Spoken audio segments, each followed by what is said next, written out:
Present అయితే friends నేను different ప్లేస్లో అయితే ఉన్నాను. దాని గురించి ఈ రకంగా అయితే వీడియో చేస్తున్నాను. ఫస్ట్ ఆఫ్ ఆల్ అలెక్యా చిట్టి పికిల్స్ ఈ విషయం చాలామందికి తెలిసే ఉంటుంది. ఏంటంటే 2 ఆడియోస్ అయితే లీక్ అయ్యాయి. ఫస్ట్ ఆఫ్ ఆల్ ఆడియోలో ఏముందంటే ఒక కస్టమర్ అనమాట ఏమని కామెంట్ చేశారు అంటే, మీ ప్రైస్ చాలా ఎక్కువ ఉంది, ప్రైస్ తగ్గియండి, చాలామంది కొంటారు అన్నమాట ఆయనైతే కామెంట్ చేశారు. అయితే దానికి సంబంధించి ఆ 3 మెంబర్స్లో ఒక పర్సన్ అన్నమాట రూడ్గా అయితే రియాక్ట్ అయ్యారు. ఏంటంటే, నువ్వు ఈ పికల్సే కొనట్లేదు, నువ్వు నీ భార్యను పోషిస్తావా, నీ గర్ల్ ఫ్రెండ్ నీ దగ్గర ఉంటుందా అన్నమాట చాలా రూడ్గా అయితే రియాక్ట్ అయ్యారు. ఇది నాకు చాలా బాధగా అనిపించింది. ఏంటంటే పికల్స్ కొనకపోతే వాళ్ళ భార్య అండ్ గర్ల్ ఫ్రెండ్ వదిలేస్తారా? ఇది ఆ రూడ్గా రియాక్ట్ అవ్వచ్చా? ఇలా రూడ్గా రియాక్ట్ అయితే కస్టమర్లు ఇంకోసారి వాళ్ళ దగ్గర కొంటారా అని నాకు అనిపించింది. సెకండ్ ఆడియో ఏంటంటే ఒక లేడీ పర్సనే కామెంట్ చేసింది. ఈసారి ఇప్పుడు కూడా ఆ రకంగానే కామెంట్ చేసింది. మీ పికల్స్ కొద్దిగా బెటర్గానే ఉన్నాయి, మరీ ఇంత బీభత్సమైన రేట్ ఉంటే మేమైతే కొనలేకపోతున్నాం అన్నమాట ఆవిడైతే కామెంట్ చేసింది. దానికనమాట ఈ అలేఖ్యా చిట్టి పికల్స్లో నుంచి ఒక పర్సన్ అన్నమాట ఇంకా దారుణంగా రియాక్ట్ అయింది. ఏంటంటే బూతులు లేవు, ఫస్ట్ సార్ అనమాట చాలా బూతులో మాట్లాడింది ఆవిడనమాట. దాని గురించి నేను చెప్పట్లేదు, అమ్మ నా బూతులు అయితే మాట్లాడింది ఫస్ట్ ఆడియోలో అనమాట.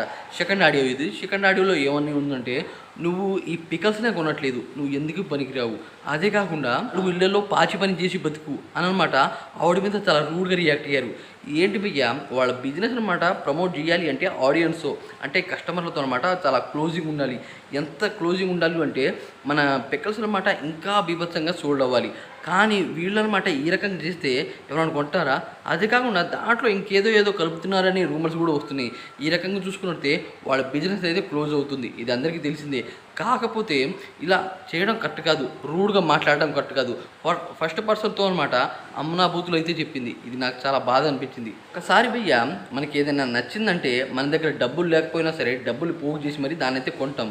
కానీ కొన్నదనమాట బాగాలేకపోతే మనకు నచ్చలేదు అని మాత్రమే చెప్తాంగా. కానీ వీళ్ళకి అలా చెప్తే ఏమాత్రం నచ్చట్లేదు. ఎందుకంటే వీళ్ళ బిజినెస్ అనమాట బీభత్సంగా వెళ్ళాలి, బీభత్సంగా సోల్డ్ అవ్వాలి. రీసెంట్ టైంలో బాగానే సోల్డ్ అవుతున్నాయి. కానీ వీళ్ళు రూడ్గా రియాక్ట్ అవ్వడం వల్ల చాలామందికి అనమాట వీళ్ళ మీద కోపం అయితే వస్తుంది. ఈ విషయం అనమాట ఎక్కడెక్కడో వెళ్తుంది నాకు తెలిసి. అయితే దీని గురించి అనమాట నేను ఇన్ని రోజులు వీడియో చేయాలి అనుకోలేదు.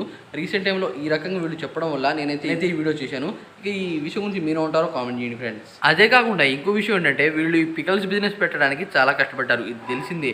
3 పర్సన్ అనమాట డిఫరెంట్గా ఉండి ఒక దగ్గర పోగయి ఇలాంటి బిజినెస్ అయితే స్టార్ట్ చేశారు. స్టార్ట్ చేసిన తర్వాత మంచిగా ఉండాలి, మంచి వర్కౌట్ అవుతున్న టైంలో వీళ్ళు ఈ రకంగా రియాక్ట్ అవుతున్నారు. ఇది చాలామందికి నచ్చట్లేదు. చాలామంది అనమాట వీళ్ళ మీద కేసు వేయడానికి కూడా రెడీ అవుతున్నారు. ఈ రకంగా చేస్తే దాదాపు ఈ బిజినెస్ ఇప్పుడు క్లోజ్ అయిపోయింది అని చాలామంది అయితే అంటున్నారు. అదే కాకుండా వీళ్ళ మీద చాలా రూమర్స్ అయితే వస్తున్నాయి. పికల్స్ బిజినెస్ని పికల్స్ లాగానే ప్రమోట్ చేయాలి, కాకపోతే వీళ్ళు ఇంకోలా ప్రమోట్ చేస్తున్నారు, ఇంకోలా పెయిడ్ అంటే డబ్బులు ఇచ్చినమాట, డబ్బులు ఇచ్చి వేరే విధంగా ప్రమోషన్ చేస్తున్నారు అని అనమాట చెప్తున్నారు. చూడాలి మరి ఇది ఎక్కడ దాకా వెళ్తుందో అని.